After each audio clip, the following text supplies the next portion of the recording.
Subscribe करें और bell दबाएं ताकि कोई खबर रह न जाए।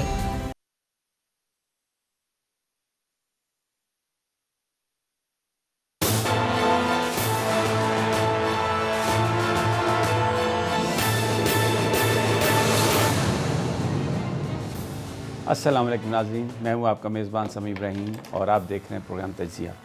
आज मेरे साथ राजा आमिर अब्बास, मशहूर कानूनदान, नैब के मामलात को बहुत बेहतर तरीके से समझते हैं, वैसे सियासी अमूर पर भी बड़ा इन्हें अबूर हासिल है, वो मेरे साथ हैं और जो इस वक्त बड़े बर्निंग इश्यूज़ हैं उन पर बात करेंगे। सुप्रीम कोर्ट ऑफ पाकिस्तान में ऑलमोस्ट अब अपने अंजाम को पहुँचती नज़र आ रही है। समात के जो सेनेट इलेक्शन है ये ओपन बैलेट से होगा, सीक्रेट बैलेट से होगा, या कोई ऐसा मैकेनिज़्म बनाया जाएगा कि बाद में अगर कोई ट्रेस करना चाहे इलेक्शन कमीशन तो वो ट्रेस कर सके कि कौन से MPA MNA ने किस उम्मीदवार को वोट दिया। बड़ा अहम समात थी, उस पर बात करेंगे। फिर जो इतराज़ात थे कैंडिडेट्स पर, उसमें यूसुफ रज़ा गिलानी साबिक़ वज़ीर-ए-आज़म, पीपल्स पार्टी PDM के मुश्तरका उम्मीदवार, उनका जो उन्होंने जो कागजात दाखिल करवाए उन पर एतराज़ हुआ कि उनकी जो कन्विक्शन थी सुप्रीम कोर्ट ऑफ पाकिस्तान में उसको उन्होंने छुपाया। फ़ैसला महफूज कर लिया, कल फ़ैसला सुनाया जाएगा। वो क्या होगा, यूसुफ रज़ा गिलानी साहब की जो कैंडिडेसी है उसके हवाले से बहुत स्पेकुलेशन, लोग जरदारी साहब की बहुत तारीफ़ें कर रहे हैं कि बड़े ज़बरदस्त वो मैनेजर हैं और उन्होंने हुकूमत को हिला दिया है। जबकि दूसरी जानब आज प्राइम मिनिस्टर इमरान खान ने अपनी पार्लिमानी पार्टी से इजलास में ये कहा कि तहरीक इंसाफ के लोग जीतेंगे, बड़ी भारी एक्सचेंज से जीतेंगे, और उन्होंने ये भी कहा कि अगर ये वोट सीक्रेट बैलेट के ज़रिए हुआ तो अपोजिशन वाले जो अभी इस वक्त चाह रहे हैं कि ओपन बैलेट से ये वोट ना हो, वो रोएंगे। तो राजा आमिर अब्बास से पूछते हैं कि ये सारा मामला किस तरफ जा रहा है। और आज क्योंकि वो भी मौजूद थे सुप्रीम कोर्ट में, इत्तफाक से मैं भी उनकी पिछली नशिस्त पर था, वहाँ भी मैंने उनसे कुछ आगाही हासिल करने की कोशिश की। तो जब डिस्कशन हुई तो आई थॉट के आप सब लोगों को भी पता चले कि मामला हैं कहाँ पे। राय साहब, thank you very much for your time. Thank you. आज जो मामला जिस तरह से नज़र आया, 3-4 बड़े इंपॉर्टेंट इश्यूज़ थे। एक तो सीक्रेसी, एजाज़ुल एहसन साहब ने ये सवाल रेज़ किया कि सीक्रेसी का ये मतलब नहीं कि एब्सोल्यूट सीक्रेसी अंटिल डूम्सडे, कि अगर एक बात हो गई है वोटिंग तो उसके बाद, और फिर कि जो करप्शन है उसको रोकना काम है इसका इलेक्शन कमीशन ऑफ पाकिस्तान का। फिर वो प्रोपोर्शनेट उस हवाले से भी कि ये जो वोटिंग है, जो सूबाई असम्बली में जिस तरह की जितनी सीट्स हैं, सेनेट में भी उस पार्टी की उतनी ही होनी चाहिए। बहुत आज कुछ ऐसा लग रहा था कि कोर्ट किसी जानिब जा रही है। व्हाट डू यू से? देखिए, ये एक नहायत अहम मामला है अदालत के सामने, और ये मामला इलेक्शंस के साथ साथ इस मुल्क के आइन का है कि इस मुल्क का आइन कहता क्या है, और इस मुल्क के आइन के तहत जो इलेक्शंस होते हैं, जो हम और आप नुमाइंदे भेजते हैं, उसको पार्लियामेंट में लाने का, सेनेट में लाने का तरीक़ाकार क्या है, पर्पस क्या है और इंटेंशन क्या है। इंग्लिश में एक बात कहते हैं कि जी constitution doesn't speaks, it speaks through the judiciary. वो अदालतों के ज़रिए बोलता है, ख़ुद से नहीं बोलता। वो लिखा हुआ है, लेकिन अगर आपने उसने बोलना है तो अब यहाँ पे 2-3 चीज़ें बड़ी अहम आ गई। एक आम चीज़ है कि सेनेट का इलेक्शन।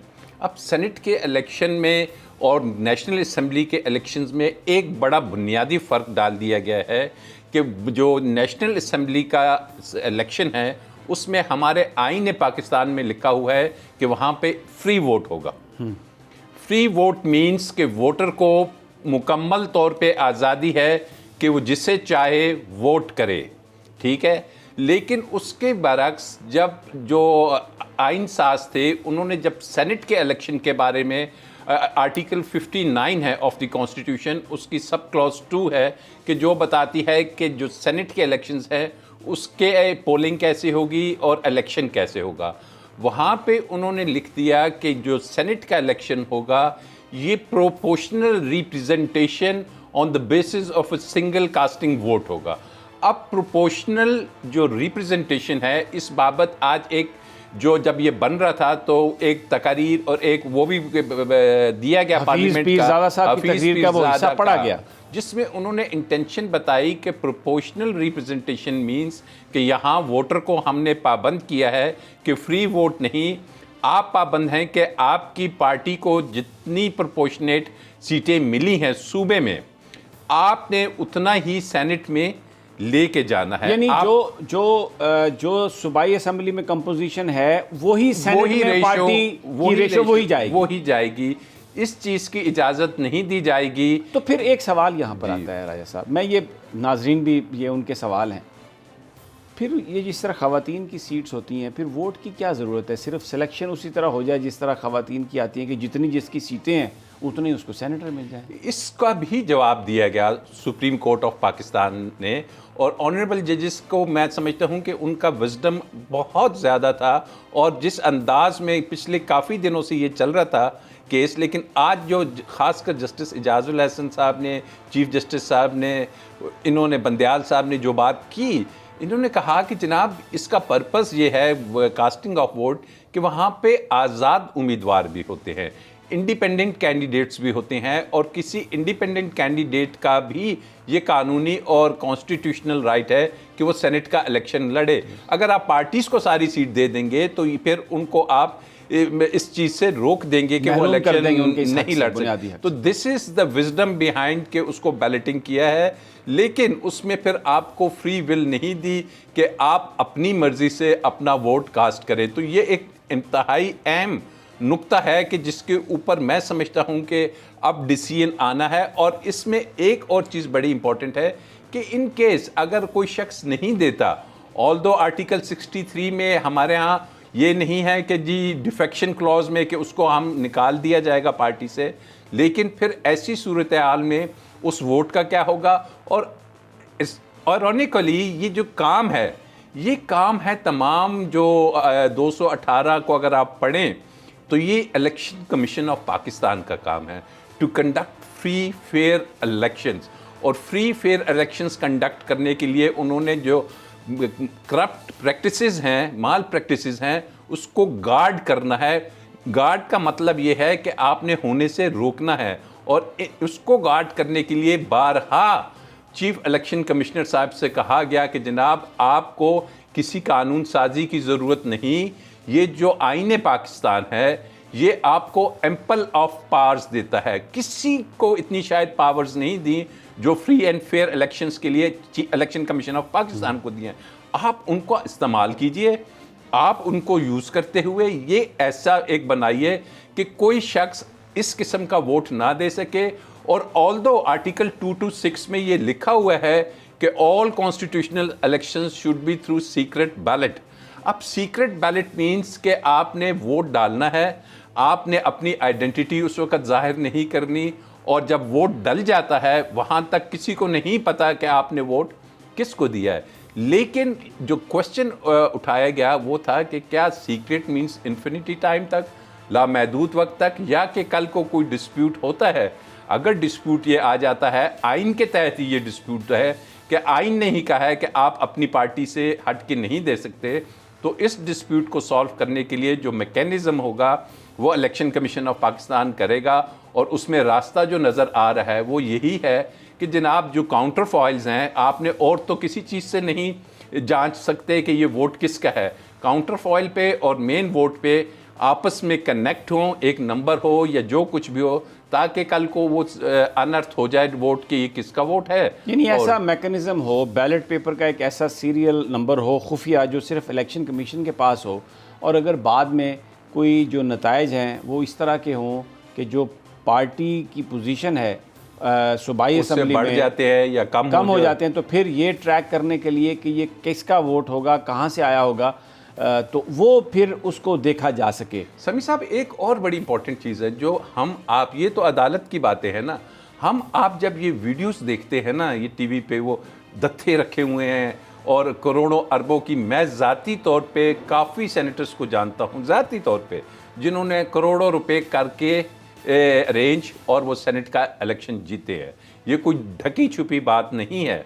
तो जब वो करोड़ों अरबों रुपए लगा के आते हैं, 15-20 करोड़ रुपया, तो उनका पर्पस ये नहीं होता कि उन्होंने कोई कानून साजी करनी है।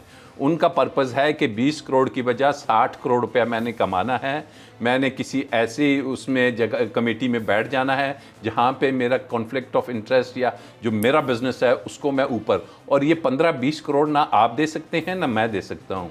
ये 15-20 करोड़ ये वही माफिया है जो इमरान खान कहता है, और असद उमर ने भी कहा था कि ये हर जगह मौजूद हैं, ये अपने ताई ये या कोई इनके पीछे होते हैं पैसे देने वाले। ये 20 करोड़ रुपया दे के, चाहे वो शुगर का हो, चाहे वो LNG का हो, चाहे वो लैंड ग्रैबर्स हों, ये आके आपकी असम्बलियों में बैठ जाते हैं और फिर इस मुल्क में ना आपके लिए सोचा जाता है ना मेरे लिए सोचा जाता है, फिर वो ही कि लूटिंग एंड प्लंडरिंग। मैं आप भी मौजूद थे, अटॉर्नी जनरल ऑफ पाकिस्तान ये कह रहे थे कि करोड़ों रुपए बैग्स में डालकर लोग इस्लामाबाद में बैठे हैं और वो सिर्फ इंतज़ार कर रहे हैं शायद कि ये फ़ैसला आए सुप्रीम कोर्ट का, और अगर सीक्रेट बैलेटिंग है तो वो फिर लोगों को पैसे दें और अपनी अपनी सीट पक्का करें। अब अगर ये इन्फॉर्मेशन है हुकूमत के पास कि करोड़ों रुपए इस तरह से आ गया है, तो ये जो इतना बड़ा स्टेट का ऑपरेटस है, ये वो पकड़ नहीं सकते उन लोगों को, रिकवर नहीं कर सकते उन लोगों को? देखिए, आजकल तो वो बिटकॉइन का ज़माना आ गया है, आजकल तो वो गोल्ड बार्स हैं ARY की और पता नहीं किस किस की, ये ट्रांजैक्शंस अब वो आपको दतियाँ नज़र नहीं आएंगी जो पहले टीवी पे नज़र आ गई। ये ट्रांजैक्शंस के लिए बहुत से तरीक़ेकार हैं। ये ऑफशोर कंपनीज़ आप अक्सर सुनते रहते हैं, ये किस पर्पज़ के लिए बनती हैं, ये अकामे किस लिए लिए जाते हैं, ताकि इनका हिसाब किताब ना, दुबई में अकामे का मकसद क्या होता है, यही होता है कि आप उनके जो बैंकिंग ट्रांजैक्शंस हैं उनके रिकॉर्ड नहीं लेंगे, और वो साहब जो दुबई के हैं अगर वो दुबई में पेमेंट कर देते हैं तो फिर आप कैसे पकड़ेंगे? तो इस चीज़ को ट्रेस करके पकड़ लेना it's almost next to impossible. अच्छा, अब इस बात पर आ जाते हैं। मेरी जिन लोगों से भी बात हुई है, हर आदमी ये चाहता है कि इलेक्शन ट्रांसपेरेंट हो। लोग इस बात से बहुत तंग हैं, समझते भी हैं कि ये क्योंकि पैसे का खेल है और दौलतमंद आके पैसे बनाता है। इलेक्शन कमीशन की तरफ से गवर्नमेंट भी चाहती है। मुझे आज जो जजेस के रिमार्क्स थे तो एक उनकी भी ख्वाहिश नज़र आई कि कानून के दायरे में रहते हुए कोई ऐसा मैकेनिज़्म होना चाहिए, और कानून ये बता रहा है जो आज वो कह रहे थे, सवाल जो थे उनके। लेकिन इलेक्शन कमीशन ऑफ पाकिस्तान बहुत इसको अपोज कर रहा था। वकील साहब उनके पूरी तरह प्रिपेयर भी नहीं थे, मैं तो उनका नाम भी नहीं जानता, लेकिन कोई उनकी ऐसा लग रहा था कि कोई तैयारी नहीं है, और वो कोई जो अखबारात की सुर्खियाँ पढ़ के वो आए हुए थे, बार बार उसी का वो जवाब दे रहे थे। इलेक्शन कमीशन ये क्यों कह रहा है कि जी आइन में ये नहीं है, आइन में ये नहीं है कि हम सीक्रेट बैलेट के बगैर ये करें? देखिए, वकील तो अंडर इंस्ट्रक्शंस होता है अपने क्लाइंट के। अब उनका क्लाइंट है election commission of Pakistan. Election commission of Pakistan ने क्लियर कल भी कह दिया था, कल मैं मौजूद था, मेरी मौजूदगी में उसने कहा कि जनाब हम काउंटर फॉइल्स पे किसी किस्म का ट्रेसिंग मटेरियल नहीं रख सकते कि इसको ट्रेस किया जा सके। क्लियर कह दिया था उन्होंने। अब क्यों, क्या वजूहात है? एक दो चीज़ें बड़ी इंपॉर्टेंट हैं समी साहब। इलेक्शन कमीशन के जो मेंबर्स की इंडक्शन होती है, ये फिर वही तरीक़ेकार है कि जनाब वज़ीर आज़म और आपका लीडर ऑफ द अपोजिशन आपके सूबों से नाम आते हैं, पॉलिटिकल इंडक्शंस होती है, पॉलिटिकल पार्टीज़ के लोग आते हैं। एक मेंबर बलूचिस्तान का है, सिंध का है, KP का है, पंजाब का है। जब वो पॉलिटिकल पार्टीज़ और लीडरशिप की नॉमिनीज़ होते हैं तो देन दे आर बाउंड कि उनको भेजा इसलिए जाता है कि उधर जाके आपने हमारी पार्टी पॉलिसी को प्रोटेक्ट करना है, कानून को आपने नहीं देखना, आपने हमें फैसिलिटेट करना है। तो ये बतौर फैसिलिटेटर्स जब पॉलिटिकल पार्टीज़ के लोग बैठे होंगे तो फिर यू कैन नॉट एक्सपेक्ट। और यही जजेस को आज आपने चीफ जस्टिस ऑफ पाकिस्तान को देखा होगा कि उनकी बॉडी लैंग्वेज, बड़े अफसोस उन्हें हो रहा था कि चीफ इलेक्शन कमिश्नर साहब से जब कहा जाता है कि बताओ और वो बताते नहीं हैं। चीफ इलेक्शन कमिश्नर के इल्म में नहीं, इलेक्शन कमीशन ऑफ पाकिस्तान के कि जनाब 2-2.5 साल से ये वीडियोस आ रही हैं, ये चीज़ें हुई हैं, 20 अरकान को निकाल दिया है। पूछा गया आपने आज तक किसी सेनेटर के ख़िलाफ़ इलेक्शन कमीशन ने कोई इस किस्म की तादीबी कार्रवाई की? तो वहाँ पे मम हो के खड़े हो जाना और फिर अपने आप को, जो आपका एक आइनी अदारा है, आइनी रिस्पॉन्सिबिलिटीज़ है, उसमें आप एक सिर्फ स्पेक्टेटर की तरह नहीं बैठ सकते। आपको इतना बड़ा एक जो अदारा दिया गया है, अरबों रुपए के बजट से है, तो उसके बदले में आपने कुछ प्रोवाइड करना है, आपने कुछ अपनी ड्यूटी सर अंजाम देनी है, आपने मेक श्योर करना है कि इलेक्शन का प्रोसेस बिल्कुल एक इस सफ़े की तरह साफ़ सुथरा हो। लेकिन वहाँ पे अगर आप एक मेयर स्पेक्टेटर बन के बैठे हैं कि जी नहीं हम कुछ नहीं करेंगे, आप ही ऑर्डर कर दें, तो यहाँ पे फिर हमारे मुल्क के जो अदारे हैं, जो कि सुप्रीम कोर्ट पहले भी कह चुकी है कि चाहे वो नैब हो, चाहे वो FIA हो, चाहे वो स्टेट बैंक हो, उसको ऊपर जो हेड्स लगाए जाते हैं वो क्रोनीज लगा दिए जाते हैं। और जब क्रोनीज आके बैठते हैं तो वो अदारे मजबूत करने की बजाय वो अपने आकाओं की बात सुनते हैं। एंड दिस इज़ व्हाट ये मौजूदा गवर्नमेंट को चाहिए कि वो इस मुल्क के अदारों को जितना मजबूत कर सकते हैं, जितना इंडिपेंडेंट कर सकते हैं, करें। ये आपने बहुत इम्पॉर्टेंट बात कही और मैं एक और एरिया की तरफ ये मैं मुझे पता है वो बहुत सेंसिटिव एरिया है और आप भी बड़ा मोहतात होकर उस पर बात करेंगे। मेरा भी सवाल बहुत मोहतात होगा। यही एतराज़ है जो जजेस अपॉइंटमेंट का तरीक़ाकार है पाकिस्तान में।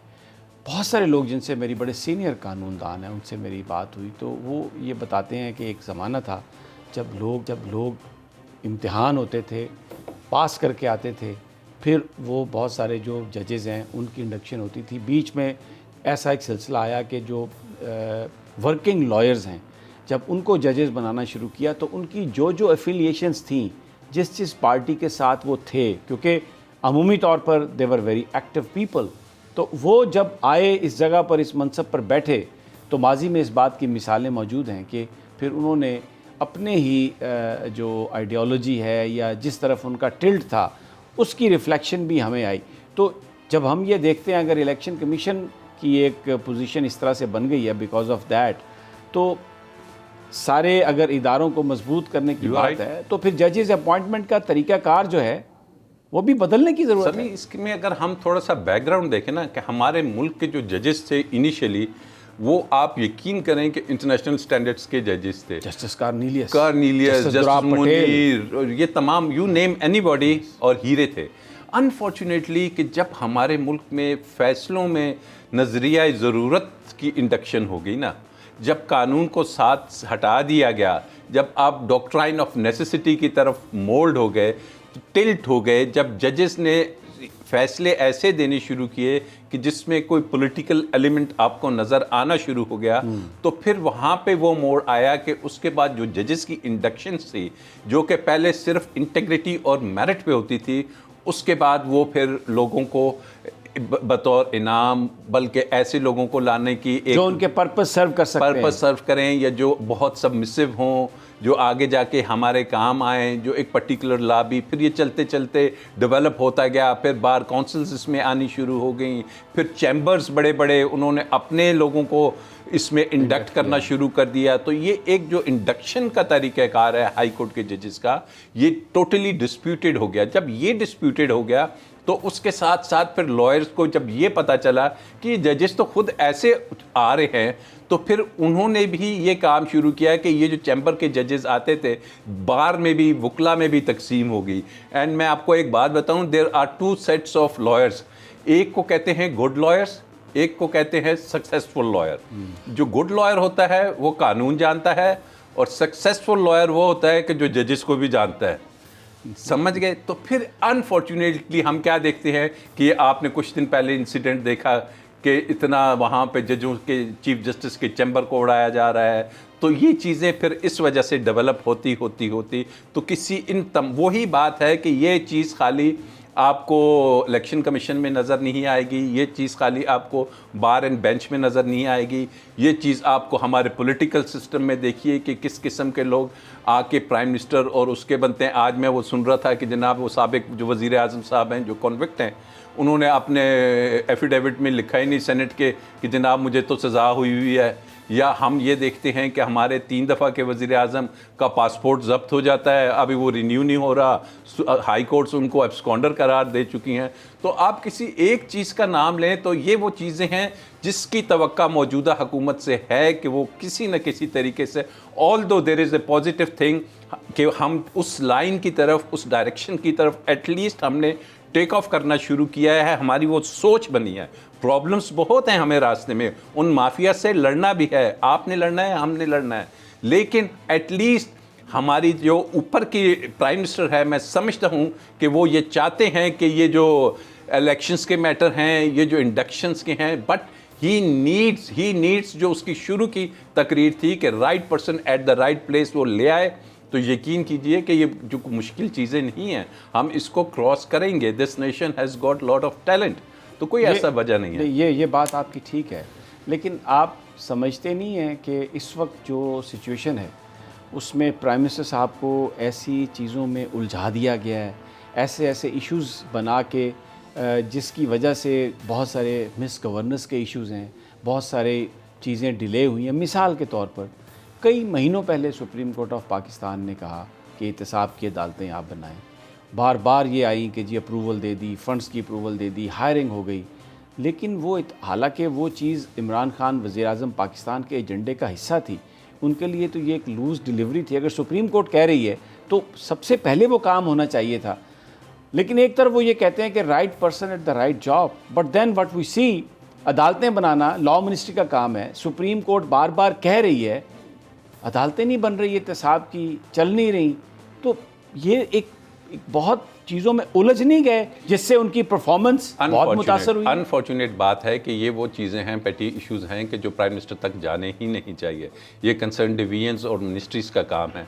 लेकिन आप देखिए ना कि उनके इर्द गिर्द जो टीमें बैठी हुई हैं, वो उनके टोटली नज़रियाती लोग जो या उनकी पार्टी की फ़िलासफ़ी को जो फॉलो करते हैं, या जो वो नहीं है, ये यहाँ से आए हुए हैं, उधर से आए हैं, कोई किसका बंदा है, कोई किसका बंदा है। तो ये चीज़ें हैं कि इमरान खान को, और देन अगेन अगर आप देखें कि इमरान खान को ये जानबूझ के, ये आपके मुल्क में वो जो हम 5th जनरेशन वॉरफेयर की बात करते हैं ना, उसका एक हिस्सा ये भी है कि आप जो मेगा इश्यूज़ हैं, जैसे कि पाकिस्तान की इंटरनेशनल पॉलिसीज़ हैं, जैसे कि आप देख रहे हैं कि रशिया, टर्की, चाइना, रीजनल आप एक ग्लोबल इकोनॉमी बनने की तरफ जाना चाहते हैं, उसको रोकने के लिए आपको कभी इन छोटे नेशनल इश्यूज़ में फंसा के रख दिया जाए कि जी फलाना नाराज़ हो गया, फलाने को टिकट मिल गया। अब देखिए पाकिस्तान इस रीजन की सबसे इम्पॉर्टेंट जगह पे बैठा हुआ है। पाकिस्तान इंशाल्लाह आने वाले सालों में इस मुल्क की, ना सिर्फ इस रीजन की एक मिलिट्री पावर के साथ साथ एक स्ट्रॉन्ग इकोनॉमिक पावर बनने का इंदिया दिया जा रहा है। तो इस चीज़ों को, सीपैक की बात हो रही है, तो इसको रोकने के लिए ये आपके मुल्क में कभी इंसर्जेंसी कराई जाती है, कभी आपके मुल्क के आपके अपने सियासतदान ऐसे शोशे और ऐसे नॉन इश्यूज़ लेके आ जाते हैं कि वो डिस्टेबलाइजेशन की तरफ जाते हैं। और मैं आपके मीडिया पे बड़ा हैरान होता हूँ कि वो नेगेटिविटी को इतना प्रमोट कर रही है। आप कल से आज तक देखें कि एक तरीके से सुप्रीम कोर्ट पे प्रेशर डाला जा रहा है कि वो ये किस किस्म के फैसले करे। वो ट्वीट्स देखिए, और आज मैं चंद मीडिया वालों से मिला तो वो परेशान थे कि भाई आपका क्या काम है, आप क्यों परेशान होते हैं। ये तो अच्छी बात है कि जो वोटर है उसके वोट का तकद्दुस हो रहा है और वहाँ पे अरबों खरबों की डील्स नहीं हो रही, बट नहीं जनाब, ये तो किसी ख़ास मखसूस पार्टी को भाई ये इस मुल्क को नवाजा जा रहा है। अगर ऐसी जजमेंट आएगी, ये इस मुल्क की जो सेनेट है उसका जो स्टीम है उसको बढ़ाई जा रही है कि वहाँ पे ऐसे लोग ना आए। तो इट्स गुड कि hats off to supreme court के जो एक अच्छे डिसीजन की तरफ मुझे लगता है जा रहे हैं। राजा आमिर अब्बास हमारे साथ हैं नाज़रीन, और पाकिस्तान की जो इस वक्त सूरत हाल है, जो बड़े अहम मामलात हैं, सेनेट का इलेक्शंस और दीगर कई इश्यूज़, उन पर गुफ्तगू जारी है। छोटा सा एक वक्फ़ा लेते हैं, वापस आते हैं तो गुफ्तगू का सिलसिला यहीं से जोड़ेंगे।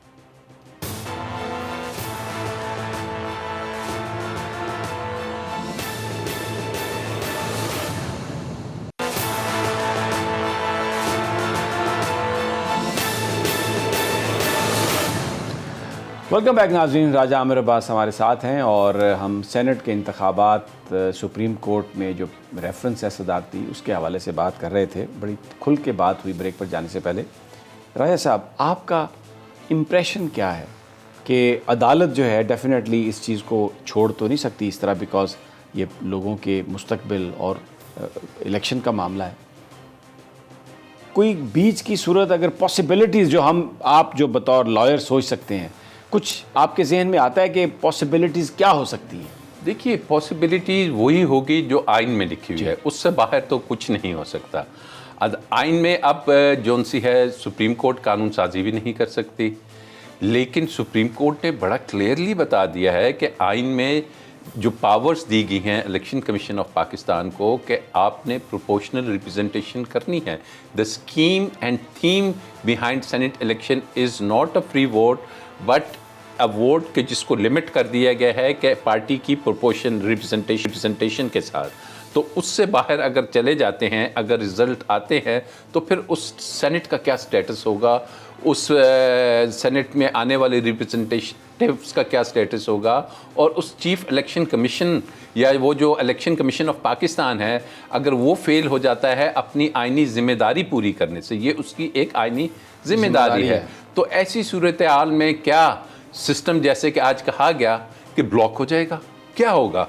और इस मुल्क के सबसे बड़े हाउस के बारे में और इस मुल्क के आइनी अदारा अगर अपनी परफॉर्मेंस नहीं दे पाता, आइन के तहत दी हुई अपनी ड्यूटी सर अंजाम नहीं देता, अरबों के उनको फंड्स तो मिलते हैं, उनको सब कुछ सेक्रेटरीट मिले हुए हैं, सब कुछ मिले हैं, लेकिन अगर वो सिर्फ ये कहते हैं कि जनाब हम तो तब कॉग्निजेंस लेंगे कि जब इलेक्शन हो जाता है, कोई आके हमको कहता है कि जनाब ये वीडियो है, तो फिर नहीं, आपने गार्ड करना है कि ये इलेक्शन से पहले भी ऐसी चीज़ें ना हो और उसका तरीक़ेकार। अब तरीक़ेकार अगर आइन में नहीं है तो उस तरीक़ेकार के बारे में एम्पल पावर्स आइन ही ने दे दी हैं आपको। आप वो लेके आइए और रूल्स बनाइए, जो भी करते हैं। आपने बैलेट पेपर्स अभी तक नहीं छापे, आप बैलेट पेपर्स को ट्रेसेबल करें और ट्रेस करते करते आप उस पर्पस को, सेनेट का पर्पस क्या है? ये पर्पस नहीं है कि करोड़ों अरबों की वहाँ पे लेन देन हो। पर्पस ये है कि आपने लेजिस्लेशन के लिए एक अदारा बनाया हुआ है, उसने कानून साजी करनी है, और अगर वो आता ही एक गैर कानूनी तरीके से है तो फिर वो कानून साजी काहे की करेंगे सर? नहीं, लेकिन फिर आप जैसे खुद आप फरमा भी रहे हैं कि जो आइन के अंदर जो तरीक़ाकार है उसी के तहत होगा। हर चीज़ इस वक्त पोलिटिसाइज़ हो चुकी है। जो अपोजिशन जमातें हैं वो बहुत ज़्यादा इसको पोलिटिसाइज़ कर रही हैं, ट्वीट्स आ रहे हैं, जलसों में बात हो रही है इस पर, अदलिया को बाकायदा एक डराने धमकाने की जो बात है यहाँ तक पहुँच चुकी है। तो ट्रेसेबल और इलेक्शन कमीशन उसके मुकाबले में हमें लगता है कि वो बिल्कुल इस वक्त अपोजिशन की जो लाइन है वो तो आके यही कह रहे हैं। आज मैं बैठा था अदालत में और पीछे जो उनकी गुफ्तगू हो रही थी लोगों की, वो यही गुफ्तगू थी, मेंबर्स की भी, आप भी साथ बैठे हुए थे, कि जी ये तो आइन में तरमीम चाहिए, इसके बगैर तो हम कर ही नहीं सकते। वो अपनी गुफ्तगू में कतई तौर पर जो सुप्रीम कोर्ट कह रही है उससे मुत्तफिक नज़र नहीं आते। तो फिर सुप्रीम कोर्ट कोई फ़ैसला देगी? देखिए, अब यहाँ पे सुप्रीम कोर्ट तो चूँकि एडवाइजरी उसमें बैठी है, लेकिन इस मुल्क के जो फंडामेंटल राइट्स हैं उनको प्रोटेक्ट करना भी सुप्रीम कोर्ट ऑफ पाकिस्तान का काम है। और ये हमारा और आपका एक फंडामेंटल राइट है कि जो हमारे रिप्रेजेंटेटिव्स आते हैं हाईएस्ट हाउसेस में, वो करप्शन और करप्ट प्रैक्टिस के ज़रिए ना आए, वो कोई पैसे दे के ना आए। तो इसको प्रोटेक्ट करने के लिए सुप्रीम कोर्ट ने अब देखना है कि कौन सा वो कानूनी रास्ता इख्तियार करते हैं। क्या वो इसको इवन कन्वर्ट करते हैं, 184(3) में कर सकते हैं, 187 में कर सकते हैं। उनको ऑर्डर तो कर, क्योंकि इलेक्शन कमीशन लग रहा है कि वो यही चाहता है कि हम कुछ ना करें। एब्सोल्युटली। जबकि अदालत की मुझे ये कोशिश नज़र आ रही थी कि वो बार बार ये कह रहे थे इलेक्शन कमीशन से कि वो इस बात को समझते हुए तो अपनी प्रपोजल ले आए, लेकिन इलेक्शन कमीशन और वो मुझे दिस इज जिसको मैं आयरॉनिक कहता हूं कि आइन इख्तियार देता है अदारे को, इलेक्शन कमीशन ऑफ पाकिस्तान को, और चीफ जस्टिस बारहा उनसे कह रहे हैं कि आप इसको समझें, अपनी आइनी जिम्मेदारी पूरी करें। और जब आइनी जिम्मेदारी अदारा पूरा नहीं करता, उसकी वजह आप बता चुके हैं कि जब इलेक्शन कमीशन की सिलेक्शन मेंबर्स की होगी और वहाँ पर सियासी जमातें अपने बंदे अपॉइंट करेंगी, तो वो उन सियासी जमातों की जो आइडियोलॉजी है उसको आगे लेके चलेंगे। और हम ये सुप्रीम कोर्ट में देख रहे हैं कि जो इलेक्शन कमीशन में मेंबर हैं, फाजिल मेंबर जिनका ताल्लुक जो पीपल्स पार्टी के नॉमिनी हैं, मुख्तलिफ पार्टी से हैं, JUI के नॉमिनी हैं, वो आकर मुकम्मल तौर पर जो सुप्रीम कोर्ट कह रही है उसको नज़रअंदाज कर रहे हैं। बल्कि आपस की बात है, वो जो हमारे साथ गुफ्तगू कर रहे थे बड़ा एक रेडिक्यूलिंग अंदाज में गुफ्तगू कर रहे थे। खैर, हमारा तो पूरी तवज्जो कोर्ट पे थी, नहीं सुन पाए। मैं तो बतौर सहाफ़ी मैं देख रहा था उनके चेहरों के एक्सप्रेशंस, उन सब लोगों के बात तो ये है कि आप देखिए कि आईन पाकिस्तान क्या कहता है, और सुप्रीम कोर्ट इसी चीज़ को एक नहीं दो नहीं, हर फाजिल जज ने कहा कि पढ़िए इसको, आप पढ़िए इसको, और एक दिन दिया, दूसरा दिन दिया, तीसरा दिन दिया। लेकिन अगर वो बेंट अपॉन है तो सुप्रीम कोर्ट की अब ये कॉन्स्टिट्यूशनल सुप्रीम कोर्ट की भी रिस्पॉन्सिबिलिटी बन चुकी है कि वो एक तरफ तो एडवाइजरी के साथ साथ वो 184(3) भी उनके पास है, 187 भी है, तमाम एम्पल पावर्स हैं, पावर्स की कमी नहीं है। वो इस मैनेस को, इस गंद को हमेशा के लिए ख़त्म करें और जो कानून साजी जिन्होंने की थी उनका जो विजडम था, उनका विजडम सेनेट के बारे में यही था कि प्रोपोर्शनल रिप्रेजेंटेशन हो, और प्रोपोर्शनल रिप्रेजेंटेशन को इंश्योर करने के लिए इट इज़ मैंडेटरी कि आप जो सा है सीक्रेट बैलेट की डेफिनेशन आ जाए कि सीक्रेट बैलेटिंग होगी, सीक्रेट वोटिंग होगी, लेकिन बाद में सीक्रेट नहीं रहेगी वो। हाँ, वो क़यामत तक सीक्रेट नहीं रहेगी।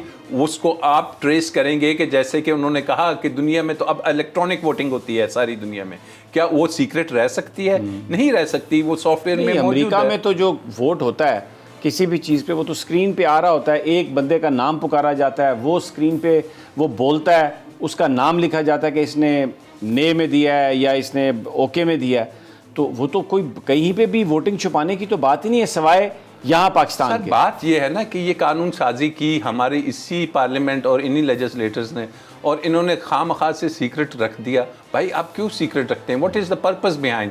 आप कहते हैं कि जी हम अपने ज़मीर के मुताबिक देंगे, नहीं, आप वोट लेके आते हैं एक सूबाई असेंबली से, ज़मीर के कहने पे नहीं लेके आते। आप या नवाज शरीफ के नाम पे वोट लेके आते हैं, या इमरान खान के नाम पे लेके आते हैं, या पीपल्स पार्टी के नाम के वोट लेके आते हैं। और जब आप वोट लेके उनका आते हैं तो फिर आपने उन पार्टी पॉलिसीज़ को सामने भी रखना है। आपने ज़मीर को ये नहीं कहना कि जनाब ज़मीर रात को इतने बजे आया था और ज़मीर की वीडियो बन गई और फिर ज़मीर के मुताबिक आपने वोट दिया।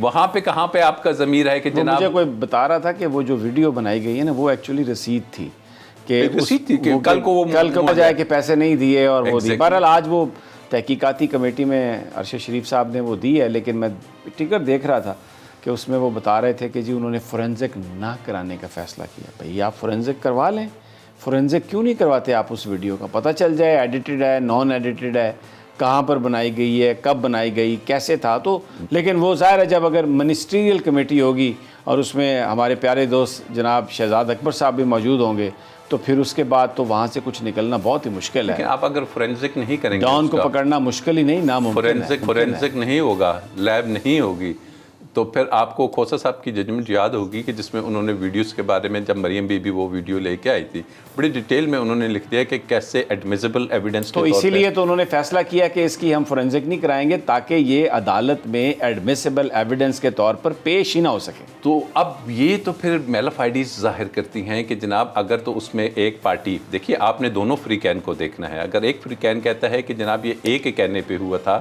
और अगर आप उसका लार्जर पिक्चर लेके आते हैं और कहीं ना कहीं कोई ऐसी शख्सियत नज़र आ जाती है उस वीडियो में। राजा साहब, वैसे पीपल्स पार्टी और पीटीआई में कोई इत्तेफाक नहीं, लेकिन इस कमेटी में शीरी मज़ारी साहबा हैं, शहरी रहमान साहब हैं, फवाद चौधरी साहब हैं।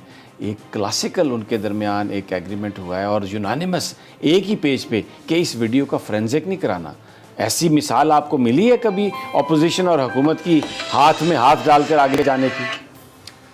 देखिए, हमें तो ये अभी यूसुफ रज़ा गिलानी के इतिहाद पे ही नज़र आ गया कि ये वही यूसुफ रज़ा गिलानी था जिसको नवाज शरीफ ने कितनी दफ़ा कहा कि तुम रिज़ाइन दो, घर जाओ, आज रिज़ाइन दो, घर जाओ। आज उसके लिए मेरे ख्याल में वकील भी यही लेके आएंगे कि तुम कोई सज़ा नहीं हुई थी, तुमने घर नहीं जाना था, तुम बिल्कुल क्वालिफाई करते। मैं यहाँ पर एक छोटी सी नाज़रीन एक ब्रेक लेता हूँ। राजा आमिर अब्बास हमारे, उनसे ये यूसुफ रज़ा गिलानी साहब के इशू पर भी बात करेंगे, और फिर ब्रॉड शीट का जो एक मसला है, एक कहानी, एक अजीब अंदाज़ उसने इख्तियार कर लिया है, और अब वज़ीर आज़म इमरान खान साहब को फ़ैसला करना पड़ेगा, क्योंकि जिन लोगों पर बात हो रही है वो लोग बहुत करीब हैं हुकूमत के, इमरान खान साहब के।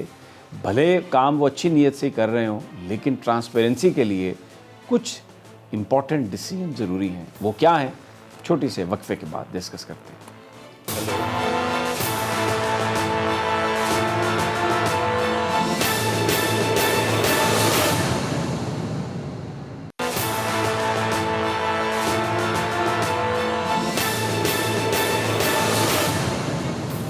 वेलकम बैक नाजरीन, राजा आमिर अब्बास हमारे साथ। हम ब्रेक पर जाने से पहले हम अपोजिशन और हुकूमत के एक मिसाली इत्तेहाद की बात कर रहे थे, और वो इत्तेहाद इस पर हुआ है कि जो वीडियो है जिसमें एमपीएस पैसे लेते हुए नज़र आ रहे हैं कि उस वीडियो का फोरेंसिक ना कराया जाए।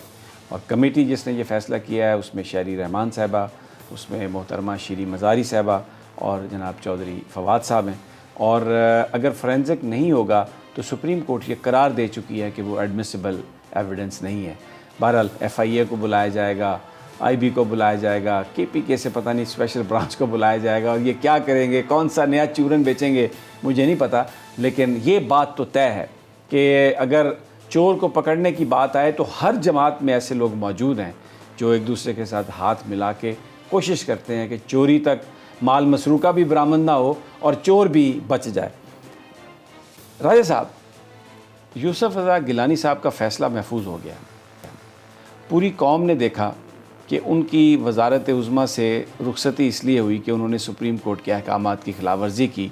स्विट्ज़रलैंड उन्होंने ख़त नहीं लिखा जिसकी वजह से पाकिस्तान को बहुत सारे पैसे जो मिल सकते थे वो नहीं मिले।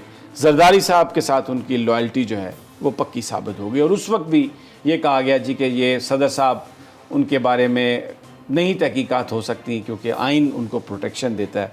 बहरहाल गोरे का आइन है, ये मुल्क तो इस्लाम के नाम पर बनाया गया था और इस्लामी तारीख़ में तो खलीफा वक्त को लोग मस्जिद में सवाल करते थे, कोई इम्यूनिटी नहीं होती थी। खैर, लिविंग इट असाइड, अब ये एफिडेविट में उन्होंने छुपाया कि मुझे कन्विक्शन हुई थी सुप्रीम कोर्ट से।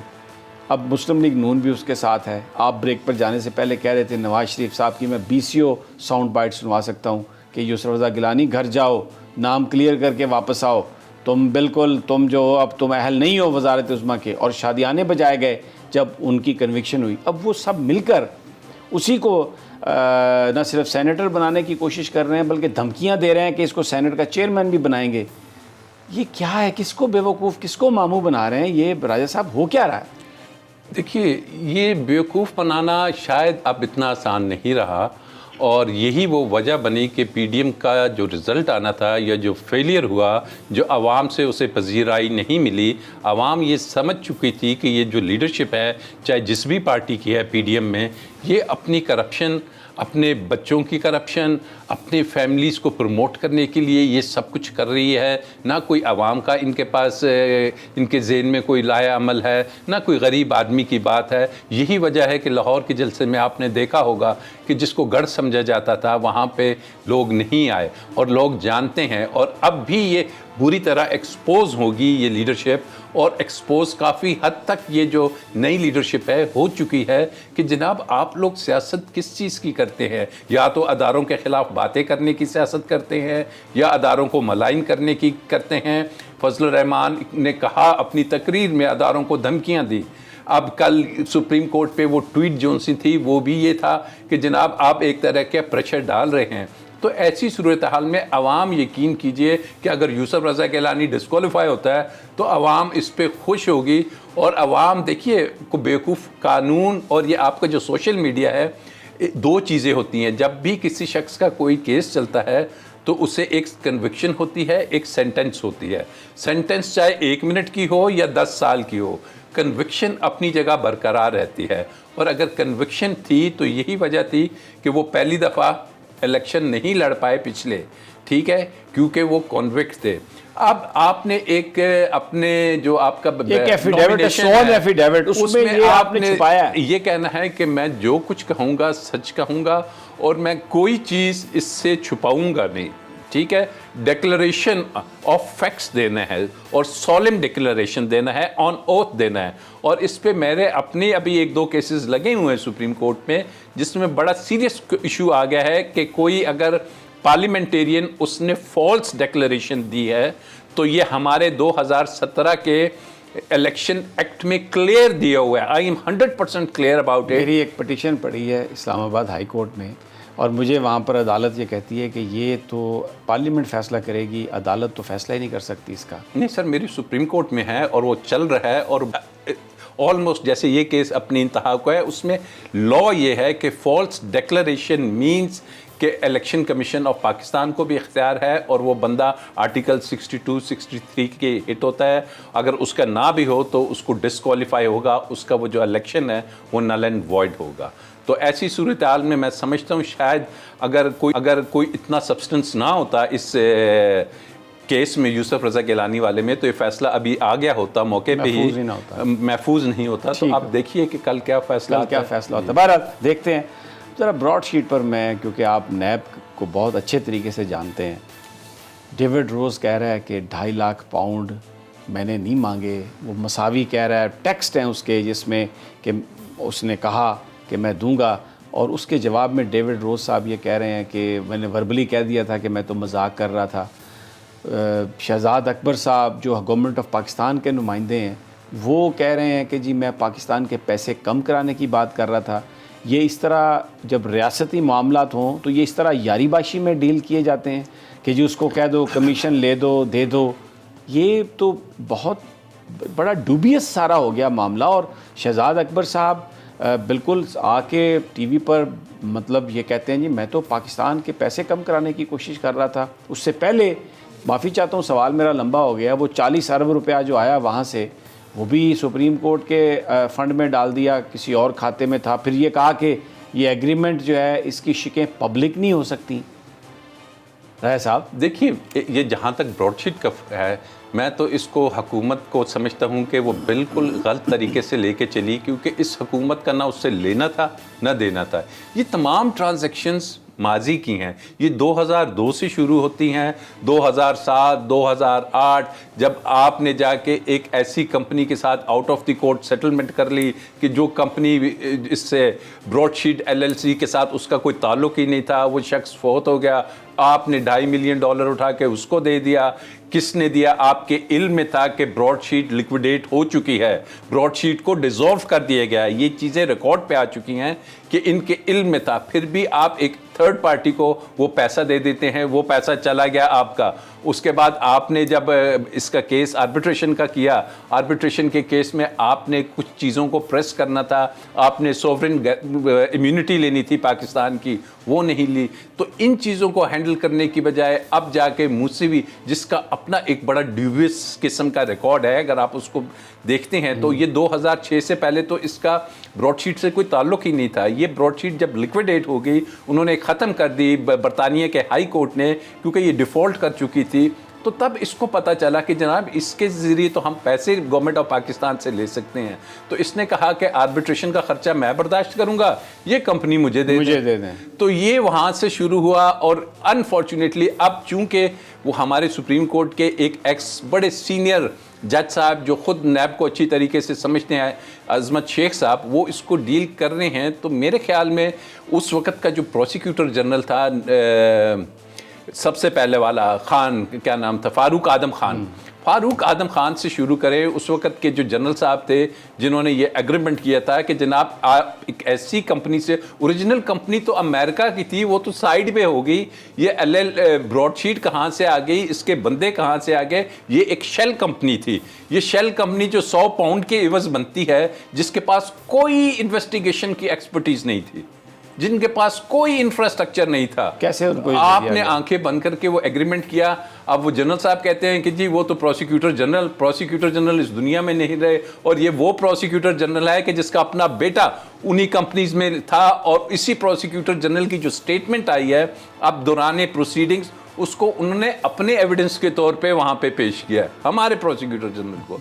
तो जब ये स्टेट ऑफ अफेयर्स हो, जब ये चीज़ें हो, तो वो मैंने किसी एक आर्टिकल लिखा है कि जी क्या ये वाइट कॉलर क्राइम को पकड़ने वाले खुद वाइट कॉलर क्राइम का शिकार तो नहीं हो गए? मुझे ये बताइए कि ये इस तरह से रियासतें बातें करती हैं, जिस तरह शहजाद अकबर साहब डेविड रोज़ को कह रहे हैं मुलाकात करवा दो, मुलाकात करवाई, 2.5 लाख पाउंड कमीशन किसने देना है, किसने लेना है। ओरिजिनल जो डिसीजन था वो 22 मिलियन पाउंड्स का था, जो इन्फोर्समेंट जजमेंट आई वो 29 मिलियन पाउंड्स की आई।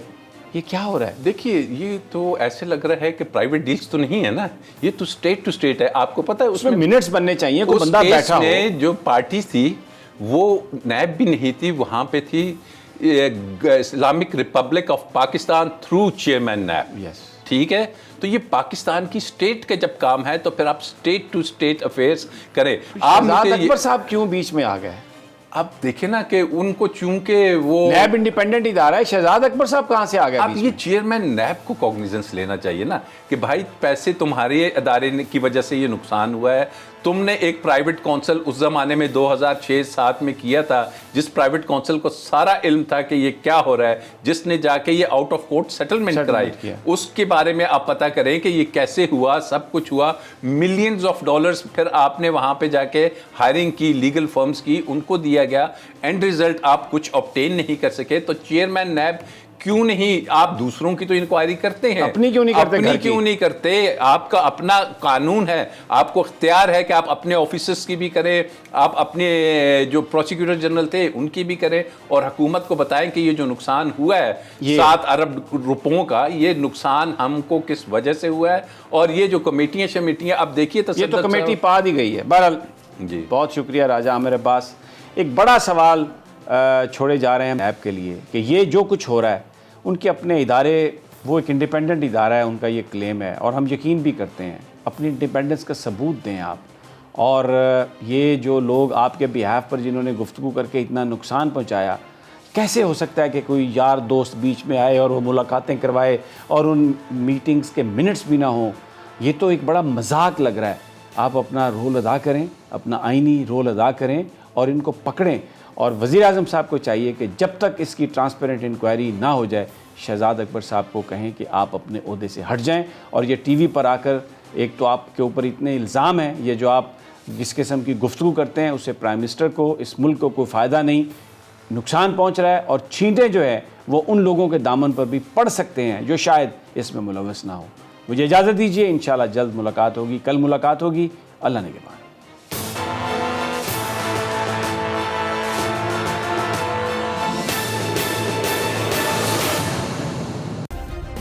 सब्सक्राइब करें और बेल दबाएं ताकि कोई खबर रह न जाए।